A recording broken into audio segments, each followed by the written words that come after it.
Pai, muito obrigado, Jesus, por essa tarde memorável. Obrigado porque nós estamos diante, Pai, de uma conferência tão abençoadora, tão esclarecedora.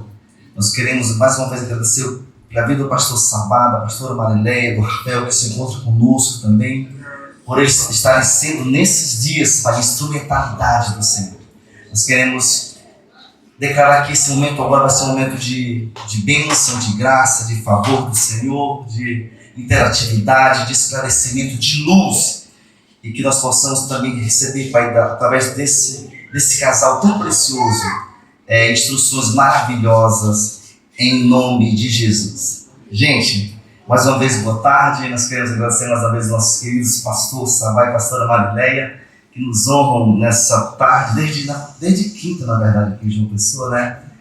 E aí, só para lembrá-los, esse casal, eles são pastores há muitos anos na nossa igreja, são os maiores pastores da denominação e também são administradores de empresas. Então, eles têm a formação acadêmica, têm conhecimento científico e também têm a experiência de usar isso no dia a dia. O pastor Sabá é o pastor executivo da nossa igreja de São Paulo. Toda a parte administrativa, a parte financeira, a parte de contratação, passa pelas mãos e pela caneta dele, autorizando ou não. Então a gente está muito feliz de estar com vocês nessa tarde, pastor, tão especial. Bom, vocês mandaram para a gente algumas perguntas e a gente vai começar a fazê-las aqui agora, 5 horas da tarde, em ponto, para poder ganhar tempo. E vamos começar então aqui. Pastores, a primeira pergunta é vantajoso investir em uma previdência privada? Fique à vontade, pastor Sabá, pastor Marileia. Tem pergunta que vai ser só para ela, tem pergunta que é para os dois. Fique à vontade, tá bom?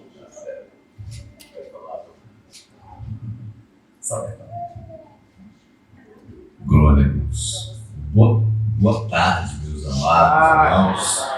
É bom estar aqui com vocês. Quero parabenizar pela pontualidade, rapaz. É um negócio em inglês aqui, né?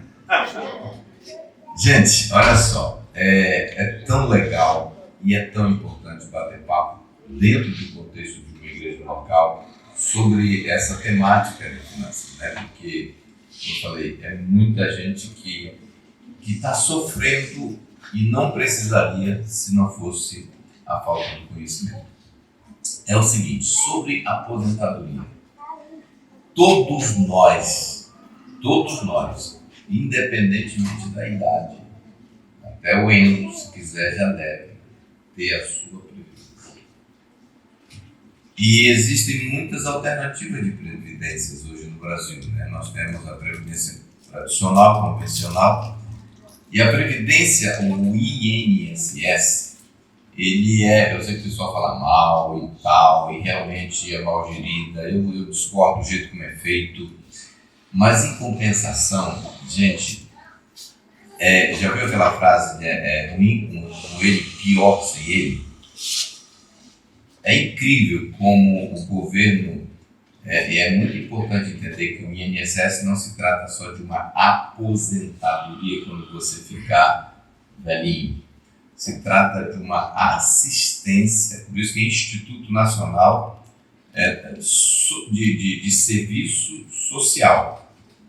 Porque ela atende, por exemplo, pessoas que nunca contribuíram. Tá? Ela atende pessoas que ficaram inválidas. E é muito interessante que se você pagar o tempo que é preciso num valor, vamos supor que você pagasse até no teto, quando você aposenta, você sabia que em 5 anos, se você ficar vivo, do dia que você aposenta até o dia que você vai morrer 5 anos depois, a chance de você pegar tudo de volta que você deu durante os 35 anos é muito grande. Por isso que a Previdência quebra muitas vezes. O pessoal fica toda hora fazendo o que eles chamam de reforma. Porque é exatamente isso. Você pega de volta muito rápido o que você deu. Por isso que o pessoal lá do INSS, uma oração que eles fazem é para você morrer logo. Agora temos casos que aí passa, né, para viúva, etc. Então, eu concordo que tenha que fazer. Eu acho muito errado quem não faz no INSS. Quem não faz. E é muito importante você entender que se você também só paga em cima do salário mínimo e você hoje tem uma renda melhor do que o salário mínimo, você, quando aposentar, vai receber o salário mínimo. A sua pergunta é sobre privada. A privada não só a pergunta é vantajoso, mas é inteligente. Porque não deixa de ser também mais ou menos assim. Se você, vamos supor, você ganha mais do que 7.500, você deveria pagar 20% de 7.500. 7.500 é o teto do INSS. É o teto. Você paga sobre 7.500. E se ganha mais, você pega e faz uma previdência privada para você pegar o teto máximo quando aposentado do INSS e ainda fazer a previdência privada. Agora, a previdência privada, ela tem uma diferença muito grande entre a convencional. É que a convencional você vai receber enquanto se viver. E a previdência privada você teria que fazer um acordo com o banco na hora, porque você pode, na previdência privada, ou sacar tudo de uma vez, ou fazer uma projeção de receber em 15, 20 anos, ou fazer uma projeção de enquanto você viver. Só que se você fizer uma projeção enquanto você viver, eles vão pegar aquele valor, fazer uma projeção e muitas vezes você vai ganhar um valor pequeno por mês. Então, não é que está garantido que você vai ficar recebendo o resto da vida se você viver até 100 anos. Então tem que fazer essa conta aí, tá? Não é bem igual a previdência. Se você viver até 100 anos na previdência do governo, você vai receber a mesma coisa até morrer. E se é vantajoso. É vantajoso. Vantajoso. Eu demorei demais para dizer isso. Ela só vai dizer, é vantajoso. Foi muito bom.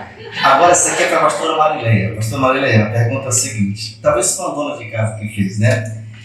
Quais dicas a senhora dá para não cozinhar uma quantidade além do adequado? E se isso acontece, o que fazer com os alimentos que sobram em casa ou a gente vai a um restaurante, sobra comida? O que faz com essa comida? Só liga no livro. A senhora está onde ela passa. Isso. Obrigada. Boa noite.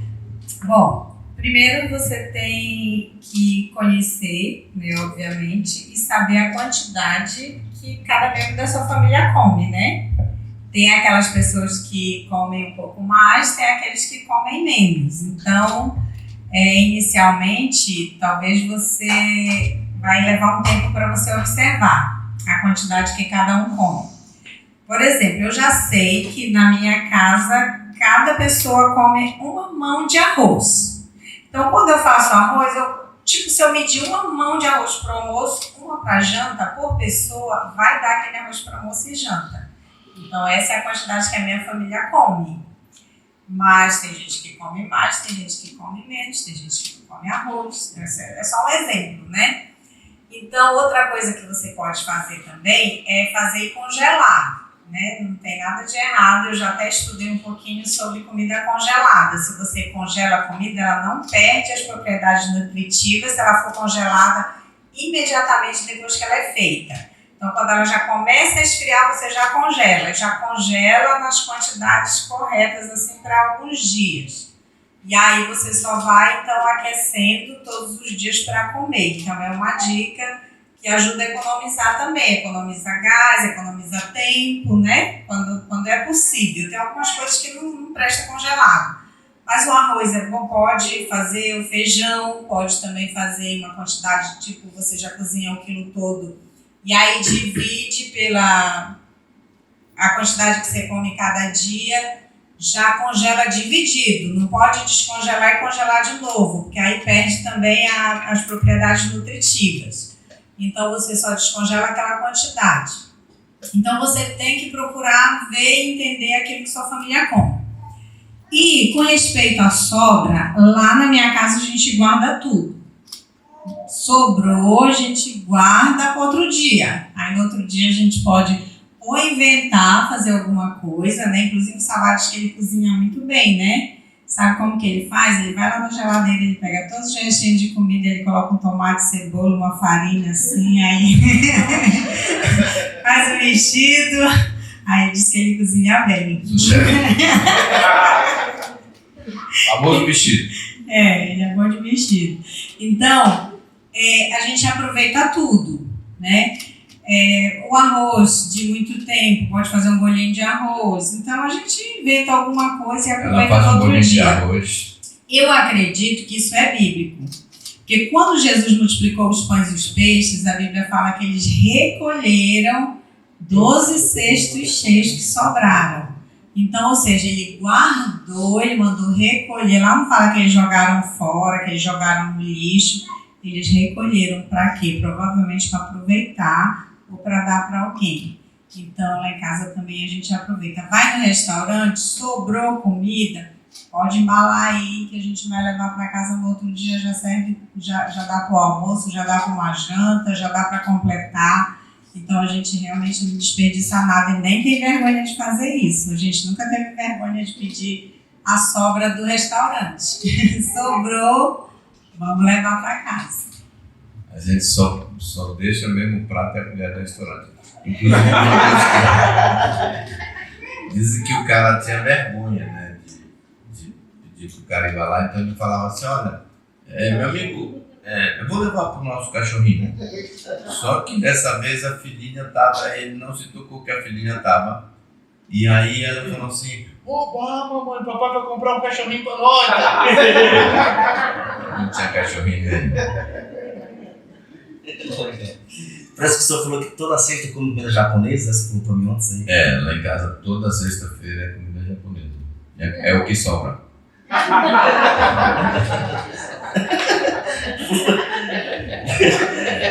Vamos lá. A terceira pergunta é o seguinte, gente.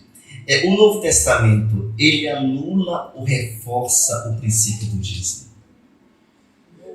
O Novo? O Novo Testamento, Com certeza reforça. Eu costumo dizer que o princípio do dízimo ele está na Bíblia toda, né? De Gênesis e Apocalipse. O dízimo ela é exatamente uma cultura de honra. Cultura de honra. E Deus, no Novo Testamento, não retirou a cultura da honra, né? Então, a cultura da honra, para Deus, está permeada de Gênesis e Apocalipse. E mais explicitamente, também especificamente sobre o dízimo. Então, por exemplo, o próprio livro de Hebreus, ele traz para o Novo Testamento a experiência de Abraão, que foi a primeira menção do dízimo ao rei de Salém, né? que foi uma forma de honrar. Então, respondendo simplesmente sim, o Novo Testamento reforça. Só para completar, tem duas referências na Bíblia sobre dízimo, né, no Novo Testamento, que é em Mateus 23, que lá deixa bem claro que a gente não deve deixar de dar o dízimo. E lá em Hebreus também fala que ele fala sobre recolher os dízimos. Então, as pessoas falam, no Novo Testamento não tem referência, mas tem, né, especificamente sobre dízimo. E oferta tem várias. Essa aqui, vamos lá.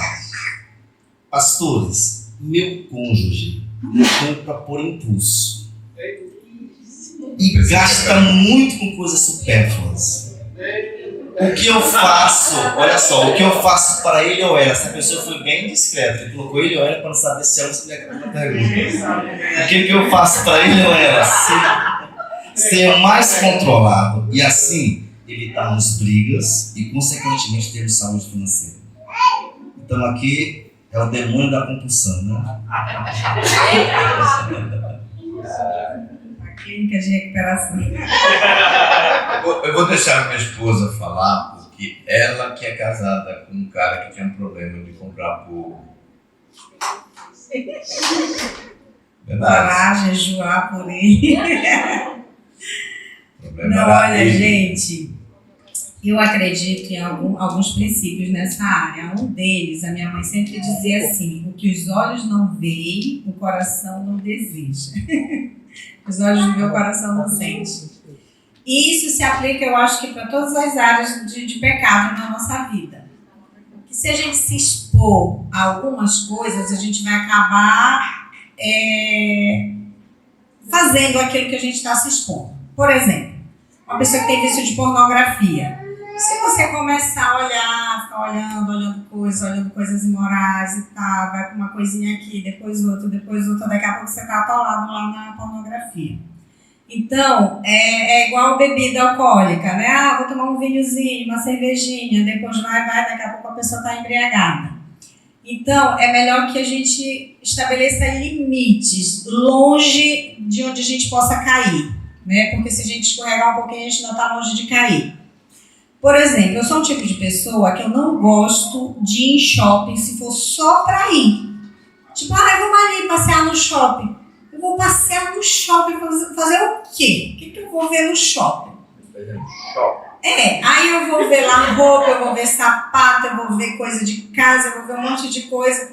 Gente, por mais que eu não esteja com a intenção de comprar, e olha que eu sou controlada, mas se eu ver um sapato bonito, é igual o Sabá falou ontem, né? O sapato vai piscar para mim, eu vou piscar para ele, né? Então a gente começa assim, meu Deus, que sapato lindo e tal, a gente volta para casa e fica pensando naquele sapato, fica pensando o que eu faço para comprar aquele sapato. Isso se não comprar lá sem necessidade, só porque gostou. Então eu não vou em shopping só por ir.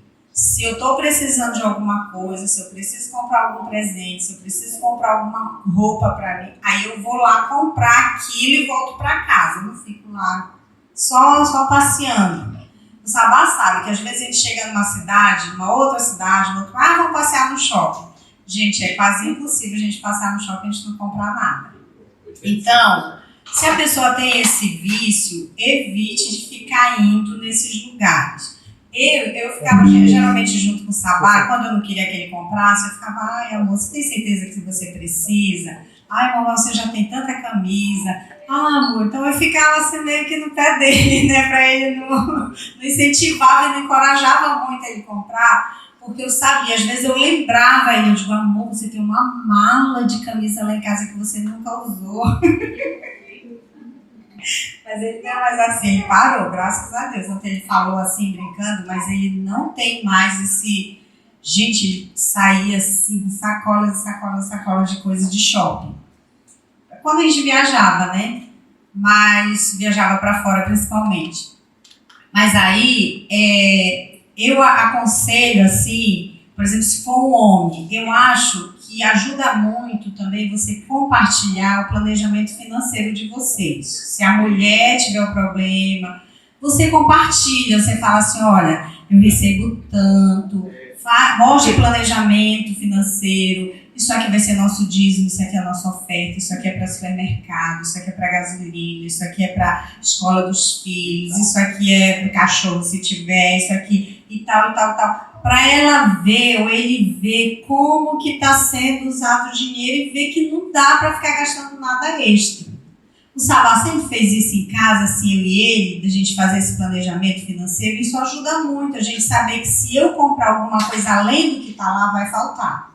No final do mês vai faltar. Ou então a gente não vai conseguir fazer reserva. Então, compartilha um com o outro, aquele que tem mais controle, talvez controle as finanças da casa. Se for a mulher, deixa a mulher controlar. Eu soube que na família do pastor Leovi, era a pastora Catarina que controlava, porque ela tinha muito mais habilidade nessa área. Então, se for a mulher, deixa a mulher controlar. Se for o homem, ele controla e compartilha um com o outro o planejamento financeiro. Só para, eu acho que tem alguns casos que se está causando problema no casamento, deveria ser compartilhado com um conselheiro, um discipulador, para ajudar. Porque no nosso caso, assim, ao mesmo tempo que eu era desequilibrado, comprava sem precisar, mas nunca gerou crise financeira. Porque havia dinheiro para isso, eu só não precisava. Mas nós nunca brigamos por causa disso. Falar assim, olha, você comprou essa camisa, agora a gente não tem dinheiro para comprar carro. Entendeu? Nunca aconteceu isso. Mas quando chega nesse nível que realmente o cara acaba comprando demais e aí falta apagar energia, aí corta a energia, aí a situação é grave, e realmente tem que buscar ajuda. É interessante, a gente está falando de shopping e é uma realidade nossa, mas hoje tem muito comprar pela internet, né? Shein, Shopee, e às vezes a pessoa compra coisinha de R$10, R$15, só que ela compra tantas coisas que quando chega no final do mês, deu uma ida no shopping grande, né? Então tem que ter cuidado também, talvez, com essas questões de não ir no shopping. Praticamente é a mesma coisa, porque, por exemplo, uma vez eu estava numa reunião, era até de pastoras, assim. Aí a pastora estava, uma outra amiga minha, pastora, ela estava olhando, várias, tipo lojas, assim, de roupa, né? Olhando. Lojas virtuais lá de roupa. Aí eu fiquei assim, com certeza ela vai acabar comprando alguma coisa, porque a pessoa fica lá, em vez de estar lendo a Bíblia, lendo um livro, fazendo outra coisa, fica lá olhando, ela vai acabar comprando. É o mesmo princípio, se a pessoa ficar se expondo, ela vai acabar fazendo aquilo. Vamos lá, então. Outra pergunta aqui, fora a opção do cofrinho tradicional, como posso ensinar meus filhos sobre inteligência financeira? Aí a pergunta continua. Como vocês ensinaram os seus filhos sobre mordomia cristã?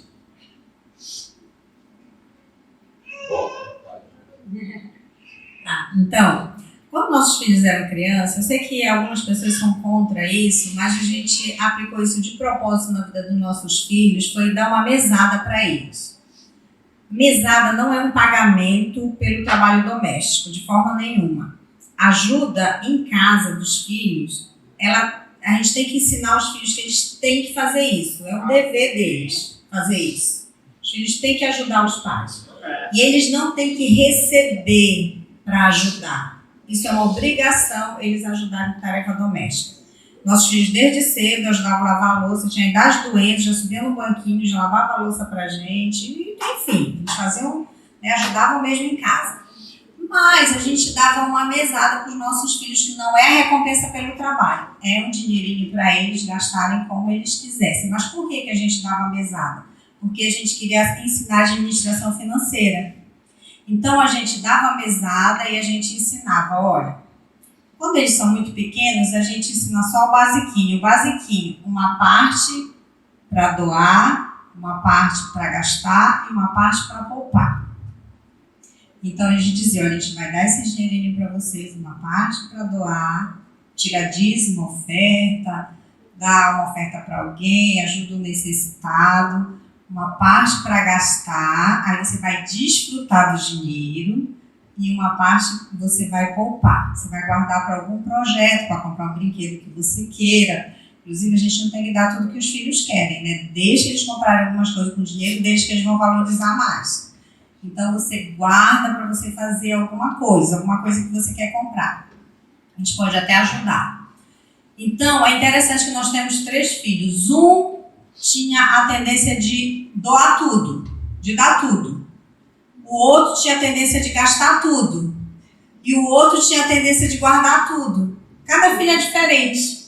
Aí a gente ajudava aquele filho que queria doar tudo, falava, não, você tem que desfrutar do seu dinheiro. Você tem que fazer uma reserva do seu dinheiro também. Aquele filho que gastava tudo, a gente falava, não, mas você tem que dar também, você tem que fazer reserva. O outro que guardava, a gente dizia, mas você tem que desfrutar do dinheiro também, você não pode guardar tudo.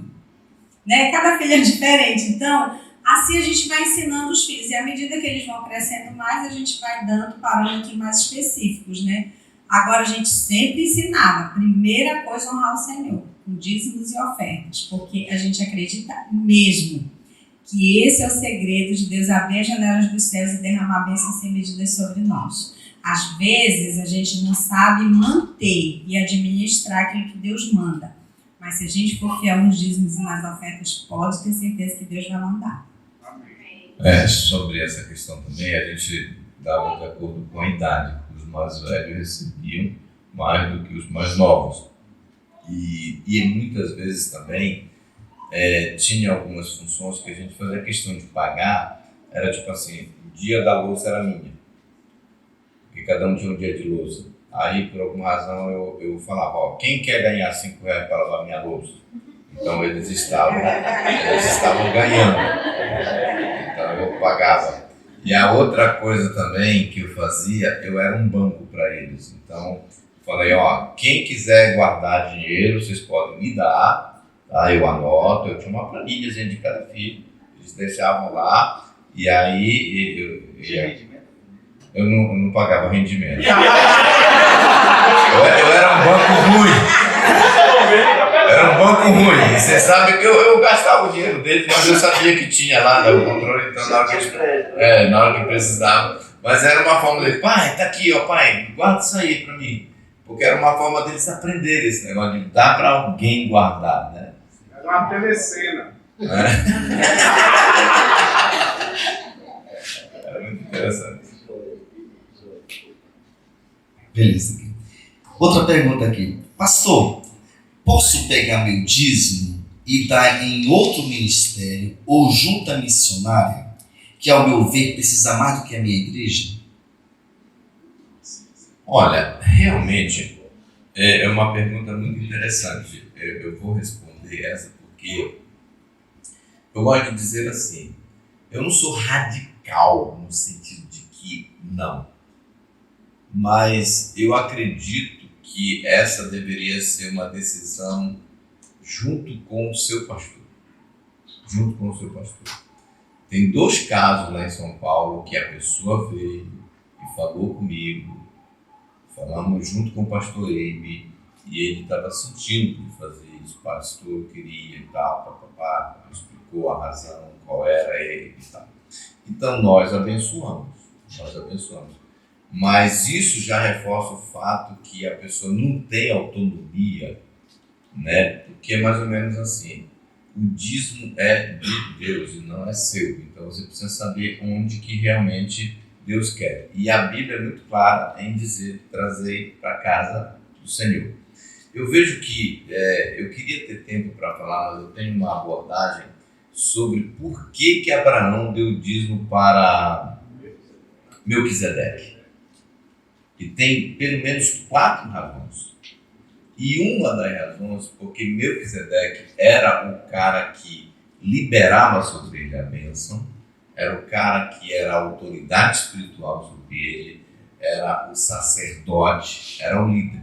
Então eu costumo dizer, você não come em um restaurante e paga a conta do outro. Entendeu? Você semeia, você devolve o seu dízimo onde você tem um sacerdote, onde você recebe o vinho, onde você recebe o pão, onde você recebe a autoridade, a bênção espiritual. É ali que é o lugar de entregar o seu dízimo. Por isso que tem casos que o cara fala assim, eu estou congregando nessa igreja, mas eu dou meu dízimo lá na igreja que eu congregava. Olha, era para você dar na igreja que você congregava quando você congregava lá. Agora você congrega aqui. Então você vai dar nessa igreja mesmo, que é da mesma denominação. Mas você tem que honrar o sacerdote que ministra na sua vida. A casa do pão, a casa do vinho, onde você recebe. Então, essa é a premissa bíblica. Joia. Outra pergunta aqui. Quero comprar um imóvel para investimento. Vale a pena financiar ou é melhor guardar o dinheiro da parcela e comprar um imóvel futuramente? Olha, eu acredito que a melhor opção mesmo, se você tem condições e disciplina e cultura de fazer uma reserva, né, todo mês em um fundo imobiliário, em um CDB, essa seria, e você não tem pressa, essa seria, na minha opinião, a melhor maneira, tá? A melhor maneira de você pegar o seu dinheiro e ir acumulando para esse projeto da aquisição de uma casa própria. Se você não tem essa disciplina, e você falar, tem mês que eu vou pôr, tem mês que eu não vou pôr, tem mês que eu vou usar para comer picanha, aí eu sugiro uma segunda coisa, o consórcio. Porque o consórcio gera uma pressão de uma responsabilidade e um compromisso. Então tem gente que só paga a luz porque senão corta, né? Senão perde, senão fica sem luz. Se fosse assim por conta do cara, não tem a disciplina.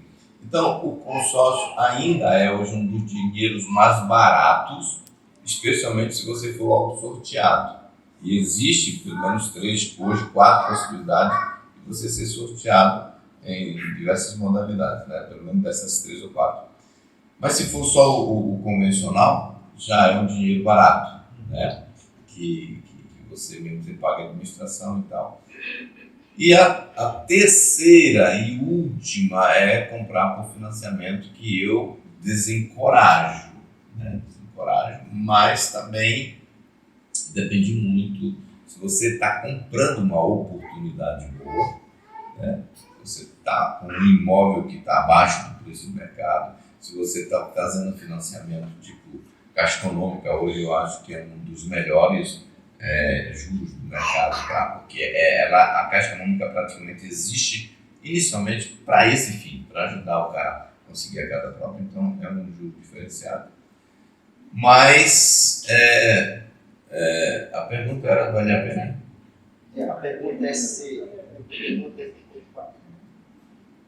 A pergunta é se a pessoa segura o valor ou se ela compra agora ou se ela guarda para comprar futuramente. Essa era a pergunta. Olha, de novo, eu acho que se ela consegue fazer essa reserva sozinha, é o que ela deve fazer, né? Se ela não consegue, eu acho que ela deveria entrar no consórcio, tá? Especialmente se não tinha pressa. Joia, beleza. O pastor falou sobre essa pergunta, que uma coisa a gente quer refazer, porque talvez alguém tenha dúvida ainda. A pergunta é: qual é o seu entendimento sobre aplicação na poupança? É rentável? É viável? Qual o melhor investimento ativo financeiro? CDB, CDI, Tesouro Direto? O que o senhor recomenda para alguém que tem uma renda de até 2 salários mínimos? O que ele inverte? Essa que a pessoa pergunta aqui. São várias perguntinhas numa só para a pessoa entender.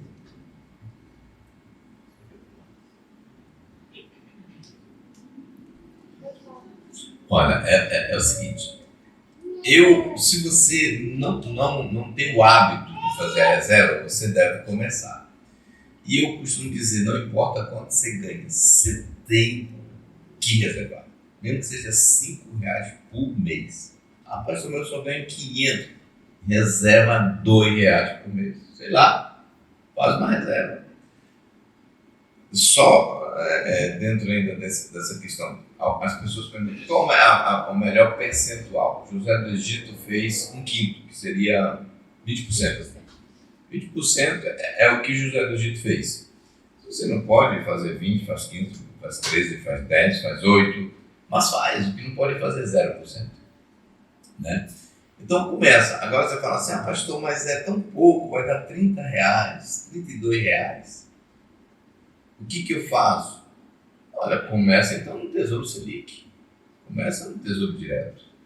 Porque tem opções lá que você pode começar com 30, 40, R$50. Né? Eu ainda acho muito mais vantajoso do que a poupança. Agora você fala assim, mas eu ainda não sei, eu vou precisar estudar, beleza. Começa com uma poupança, mas por pouco tempo. Porque a poupança é hoje um dos piores rendimentos que tem. Às vezes fica 0 a 0. Você deixa lá 100 e depois de um tempo você vai lá e recebe 95. Você perde até, muitas vezes dá até negativo. Então, você tem que tomar muito cuidado com isso. Pode começar fazendo uma reserva na poupança, mas vai estudar. E é muito simples entrar hoje numa corretora, abrir uma conta e começar a fazer a aplicação no Tesouro Direto. É muito simples, mas é muito simples. Então, agora, se você já tem mais habilidade, eu sugiro que você vá procurando outras alternativas. Tem CDBs que tem vantagem, né? Você sabe que investimento tem a ver com o prazo, tem a ver com... O prazo conta muito, porque no tempo, quanto mais tempo, menos imposto de renda você paga, e quanto mais tempo, obviamente, o juro composto vai trabalhar em seu favor, né? Então, mas se você não entende muito, deveria começar por uma LCI, LCA, que são modalidades de investimento que nem tem imposto de renda, o governo não cobra imposto de renda em cima do que você rende. Então, eu começaria por aí. Agora, se você tem muito dinheiro na poupança, 10 mil, 20 mil, cara, você está perdendo dinheiro. Você deveria procurar urgentemente ver como faz uma aplicação numa outra modalidade para você ganhar um pouquinho mais. Joia. O senhor recomenda alguma literatura ou autor que trata sobre investimentos, gestão e inteligência financeira? Ah, com certeza. Olha, eu gosto muito de ler, tem um livro que eu gosto muito do Davi Urbart, eu até ia trazer para vocês, mas não tinha mais, mas vale a pena, 90 dias para você decolar financeiramente, é um livro que eu indico, que é muito basicão assim, mas muito claro e muito bom para ler. Tá? Outro livro é Uma Vida Abençoada, do Robert Morris, que é o pastor da Gateway, que é uma das maiores igrejas dos Estados Unidos, também o cara tem uma abordagem bíblica sobre investimento. Eu sugiro, se você tiver a oportunidade, faça o curso Crow. O curso Crow é muito bom. Ele tem um livro chamado Seu Dinheiro. Vale muito a pena, larga muita visão nesse sentido. E é um curso que dura, acho que 8, 10. Se tiver como você trazer esse curso para dentro da igreja, lá nossa igreja em Curitiba já faz parte da cultura da igreja.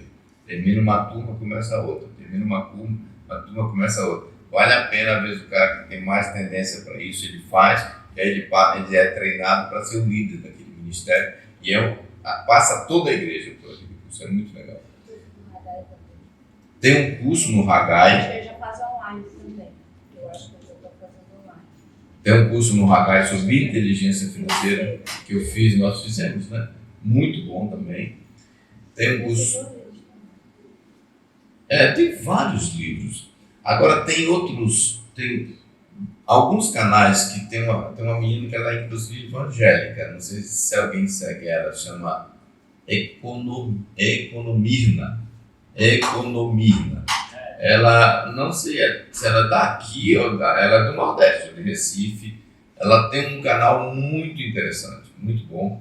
Tem também, eu gosto de seguir o Primo Rico, que é o Thiago Negro, eu gosto de seguir ele, eu acompanho ele. Gustavo Cerbasi, eu sou fã do Gustavo Cerbasi, já fiz curso com o Gustavo Cerbasi, já li os livros. Tem um livro do Gustavo Cerbasi, Casais Inteligentes Enriquecem Juntos, tá? Sugiro. Enfim, cara, o que mais tem é informação aí. Tem um cara bom que o nome do canal dele é 500 Pratas. 500 Pratas é um cara muito bom, ele dá muita dica de investimento, ele tem uns cursos sobre aplicação na bolsa e tal, ele já é um pouquinho mais para quem quer mergulhar mais no assunto. Legal. Outra pergunta aqui. Pastores, é correto, desde o início do namoro, ter uma conta conjunta para poder juntar dinheiro? Ou vocês acham que é melhor fazer só depois do casamento? Isso aqui é para quem quer casar, né? Olha, eu acredito que a conta conjunta deve ser feita depois do casamento. Todo casal já tem que pensar que depois que eles casam, eles têm que unir as finanças e administrar juntos. Inclusive, isso é um problema em muitos casais, porque cada um quer ter o seu dinheiro e fazer o que quer com o seu dinheiro. Ou então só um paga as contas e o outro gasta como ele quer, ou ela quer. E a gente aconselha muito que quando casa, os dois se tornam um. Então as finanças também devem se tornar uma. Mas antes de casar não é necessário. Os dois, eles podem sim fazer reserva, ele faz a reserva separada, ela também, mas juntar mesmo, eu acredito que só depois que casa. Até mesmo que a gente não conhece o amanhã e a gente nem tem certeza se realmente a gente vai casar com aquela pessoa, né? Tem tanta coisa que pode acontecer. Aí já tem um versículo, inclusive, que fala assim, que os dois se tornaram uma só caixa, né?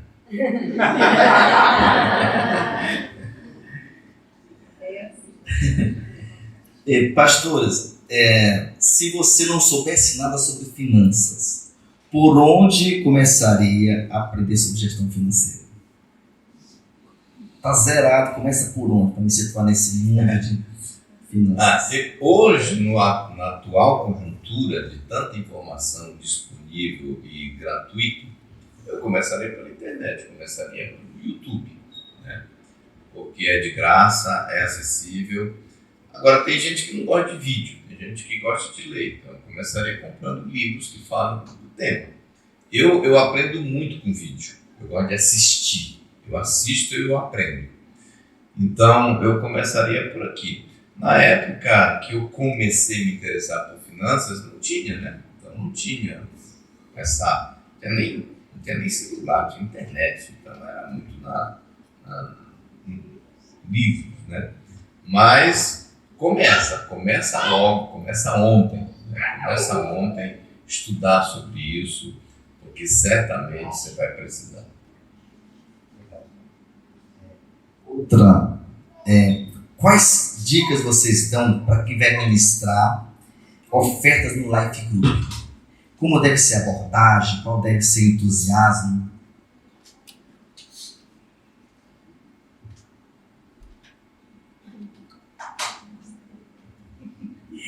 Bom, primeiro, eu acredito que a gente tem que ser liberto daquela coisa de ter vergonha de ministrar oferta no Life Group, na célula. Você chama célula aqui, né?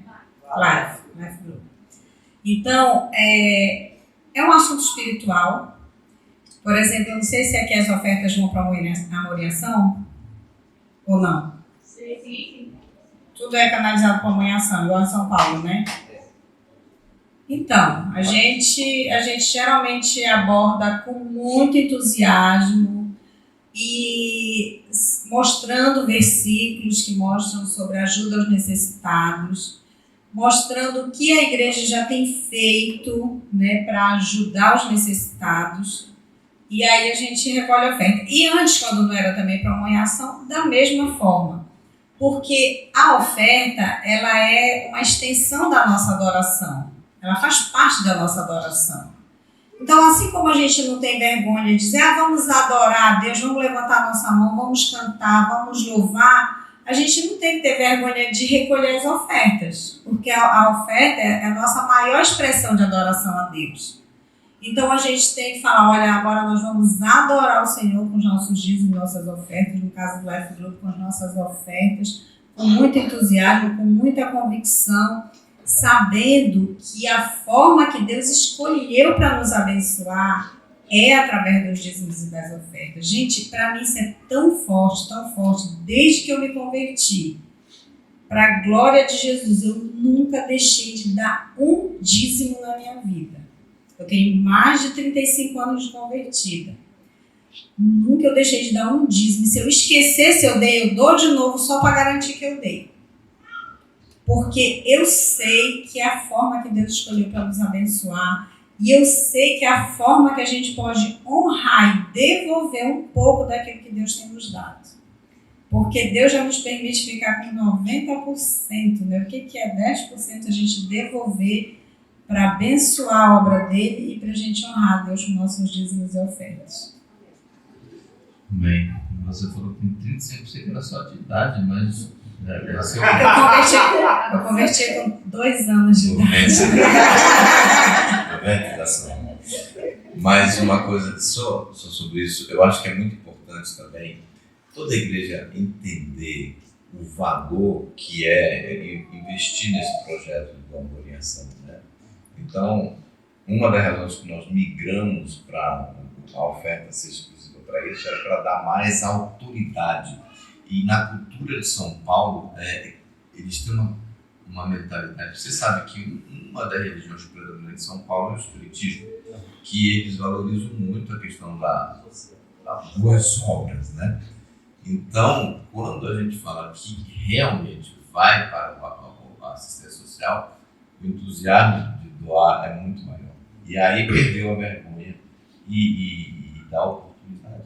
Pastores, aqui a gente tem 2 contas bancárias na igreja. Uma do Banco Tradicional, como o Brasil, né, que para dízimos e ofertas, que é colocado no QR Code aqui. E temos um que é no Banco Cora. Então essa, a gente colocou para as células os QR Codes já impressos, tudo, Então, tudo que entra lá é para, às vezes, ajudar em passagem para alguém vir para a igreja, então, às vezes, para ajudar em alguma questão social, em cesta básica, às vezes, para ajudar em algum tipo, talvez, de exame. Então, a gente tem, né, Andrés, desde o começo, já deixado essa conta só para essa finalidade, para poder realmente seguir no centro de São Paulo, quando a gente teve lá com 2022, a gente teve naquele workshop lá, né? Verdade. Gente, por causa do horário, essa é a última pergunta. Olha só. Qual a orientação de vocês para quem tem muitas dívidas? Quais estratégias para poder limpar o nome no SPC e no Serasa? Tem alguma estratégia? A pessoa está atolada na dívida, ela quer sair daquele ambiente, o que ela deve fazer? Fuja. Tô brincando.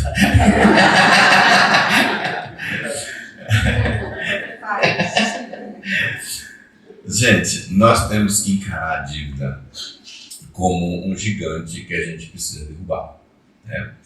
Mas a dívida, o problema da dívida, ela tem duas frentes. Uma, primeiro, estancar o hábito, o vício, né, de fazer dívida. E o segundo ir pagando as suas dívidas. Então você tem que ter projeto para isso. Então no orçamento eu sempre falo que se você tem dívida, as primeiras despesas do seu orçamento tem que ser DD, dízimo e dívida. Você deveria colocar isso no campo da obrigatoriedade. Primeira coisa que você tem que fazer é realmente neutralizar e parar. E muitas vezes entra essa questão, né, de assessoria, muitas vezes precisar de ajuda, ou alguém que está produzindo essas dívidas. E assim, tem várias razões que a pessoa indivídua, ela quebra, ela toma emprestado, ela emprestou nome para alguém, comprou um carro, foi roubado, enfim, são várias razões que a pessoa tem endividado. Mas a coisa mais importante também é você saber quantas dívidas você tem, qual é o valor da sua dívida, você tem que saber disso. E você tem que começar a listar a sua dívida, né? Para quem? Para o João, para a mamãe, para o papai, para o vizinho, para o banco, para não sei o quê, e colocar ao lado o valor que você deve, para você ter noção quanto é o valor do rombo, quanto você está devendo. E aí você começa um processo de negociação. Você tem que começar com um processo de negociação. E quais são as dívidas que você deveria pagar primeiro? São as dívidas que cobram juro mais alto. São as dívidas que cobram juro mais alto. Então, aquela você tem que eliminar logo. Agora, o que você tem que fazer? Você tem que sentar com o credor, você tem que sentar com a pessoa que você deve, né? Os bancos hoje todos estão sempre abertos para negociação. Tá? Muitos bancos, eles fazem até período, campanha, né? Os bancos muitas vezes colocam algumas dívidas lá no fundo perdido e eles vendem essas dívidas para algumas pessoas, e essas pessoas que vão atrás de você, daquelas ligações perturbadoras, não é mais o banco te ligando, já é o cara que comprou a dívida do banco. Enfim, você tem que sentar e negociar, né? Nunca pague uma dívida sem negociar. Eu já vi dívida de 10 mil virar 800, né? E aí você aproveita e você vai eliminando, vai negociando, vai parcelando e fazendo propósitos, fazendo reserva. Quem está endividado é a única pessoa que eu dispenso para não fazer reserva, porque ela deveria focar, como se fosse para eliminar. Agora, muitas vezes as pessoas não levam a sério a dívida, mas faz muito mal, né? A dívida faz muito mal para as pessoas, prejudica o nome, né? E tirar o nome do SPC é só pagar a dívida aqui, rapidinho. Hoje, dentro de 24 horas, você tira o seu nome, é a coisa mais fácil do mundo. Rapidinho, porque eu sei que a gente está bem avançado. Olha, gente, eu acredito que a gente deve fazer de tudo para se livrar de dívida. Tipo, se for necessário você passar o mês todo sem você comprar nada para você viver de uma forma mais simples, você até comer arroz e ovo o mês todo para você pagar a dívida. Nós já fizemos isso. Nós passamos um mês de aperto porque a gente queria dar uma reviravolta na nossa vida financeira. Tipo, um mês assim vivendo pela fé, porque a gente queria se livrar de uma dívida. Então, eu acho que se a pessoa, eu tô devendo, mas é a primeira, vê uma coisa aqui, aí compra, vê outra coisa ali, compra, vê não sei o que, e quer viver do mesmo jeito que sempre viveu, não dá, você nunca vai conseguir pagar.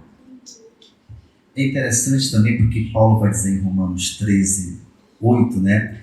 Ele vai falar que a gente só deve dever o amor. Então ele fala em pagar. Então, quando a gente está em dívida, de alguma forma, é algum tipo de pecado que nós temos que corrigir isso diante de Deus, diante da sociedade de modo geral, né?